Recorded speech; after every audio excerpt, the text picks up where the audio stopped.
नमो अरहन्ताणं नमो सिद्धाणं नमो आयिरीयाणं नमो वज्रायाणं नमो लोये सहसागुणम। पंच परमिष्टि भगवंतों की, आचार्य भगवान गुरु और विशुद्ध सागर जी मुनिराज की।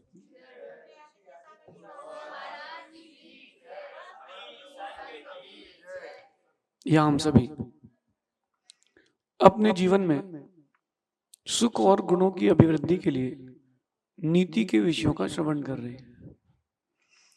नीति हमको सन्मार्ग सिखाती है कि अपने निमित्त से, अपने नियोग से किसी को दुख ना मिले। इसका नाम नीति है कि अपना सुख बढ़े हर दिन, लेकिन किसी के दुख में वृद्धि ना हो। इसका नाम नीति। और अपने को सुख मिले, दूसरे को दुख मिले, सुख मिले, इससे हमें क्या करना? ये राजनीति, कूटनीति। और अपन को सुख मिले और दूसरे को निश्चित दुख मिले, इसका नाम है षड्यंत्र। जिन आगम कहता है कि नीति परक जीवन जियो, मन से, वचन से, काय से, अपने नियोग से किसी को दुख नहीं मिलना चाहिए। अगर अपना अभिप्राय दुख देने का नहीं है तो अच्छी बात है, और अपना अभिप्राय अगर दुख देने का है तो आपको भी दुख ही मिलेगा। आज की नीति कह रही है कि अपन काम कैसे करें,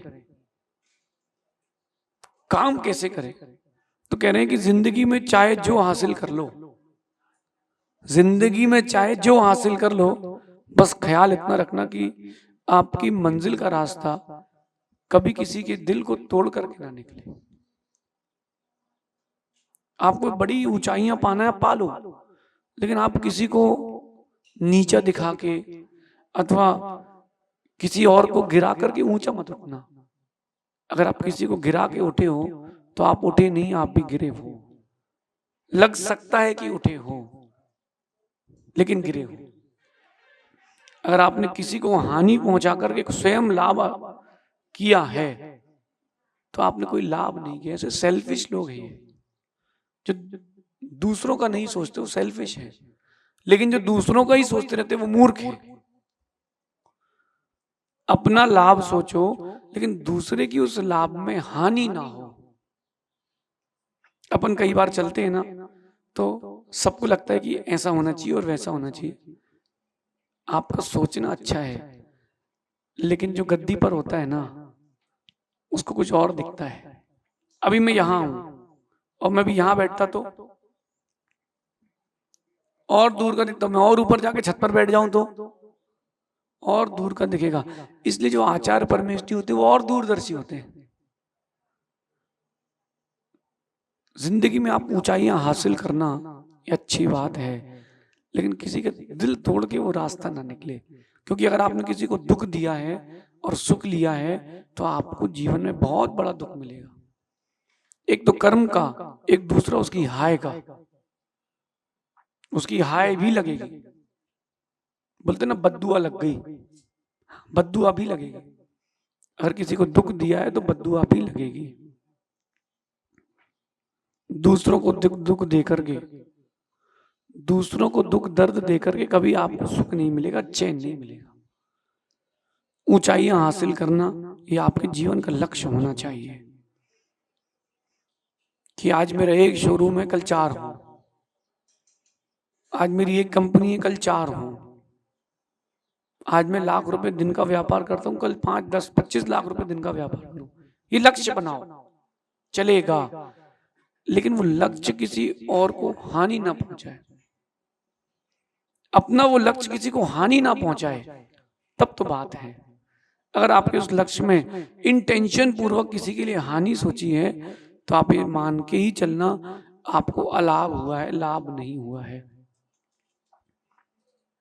रावण के पास इतनी सारी स्त्रियां थी नहीं थी, 18,000 रानियां थी, फिर भी वो सीता को देख रहा है। जबकि उसको पता होना चाहिए कि वो प्रति नारायण है, उसको 18,000 से ऊपर नहीं मिलेंगे, उसको 18,000 से ऊपर एक भी नहीं मिलेंगे। फिर भी वो सीता के पीछे लगा रहा राम को दुख देकर के सीता लाए थे, इसलिए फली नहीं है। और वहीं मंदोदरी की शादी करके लाए थे तो फली। अगर आपने दुख देकर कोई चीज प्राप्त कर ली तो फलेगी नहीं आपको। कहते ना, बेईमानी का पैसा बेईमानी में जाता है। पानी का धन पानी में और नाक कटी बेईमानी में। एक व्यापारी था, दूध वाला था, और वो इतना ईमानदार था कि जितना दूध गाय देती थी उसमें एक बूंद पानी नहीं मिलाता था और अच्छा देता था। वो अच्छा दूध देता था और उसका नाम प्रसिद्ध हो गया। वो शांत हुआ, उसका बेटा था और बहू थी। अब नाम चलता, आदमी तो पूछता ही नहीं। तो उसकी बहू ने पानी मिलाना चालू किया।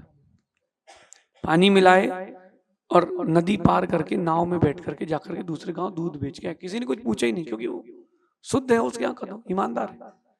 और पानी बचा बचा के पानी बेच के दूध में पानी मिला के उसने एक सोने की अच्छी बड़ी नथ बनवाई।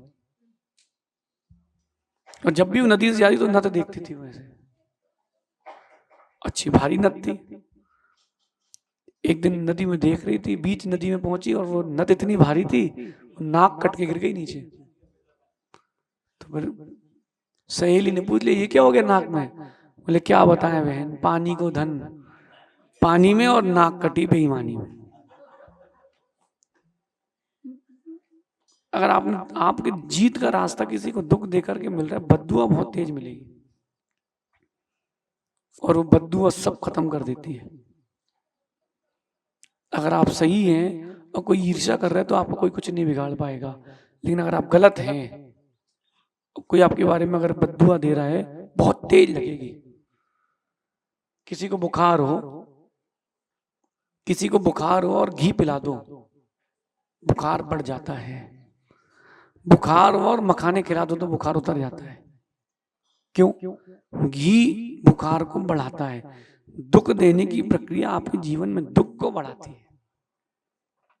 सुख के लिए प्रयास करें, अपने भी दूसरे के भी। दूसरों के जीवन में कांटे बिछा करके फूल किसको मिले? बताओ। दूसरों के जीवन में कांटे बिछा के फूल किसको मिले? कई बार आपके मन में आ जाता है कि ये व्यक्ति मेरे बारे में अच्छा नहीं सोच रहा है, ये तुम्हारा सोच है, उसका नहीं है। कई बार लगता है कि यार हो सकता है वो हमारे बारे में सोच रहे हैं, वो तो कुछ सोच ही नहीं रहा, तुम ही सोच रहे हो। और तुम ही सब कुछ सोच लोगे तो वो क्या सोचेगा? क्यों अपने? जब तुम ही सब कुछ सोच लोगे तो कुछ तो छोड़ो उसको सोचने के लिए। आपके बारे में किसी को सोचने का समय नहीं है। अरे उसको अपने बारे में सोचने का समय नहीं, तुम्हारे बारे में क्यों सोचेगा?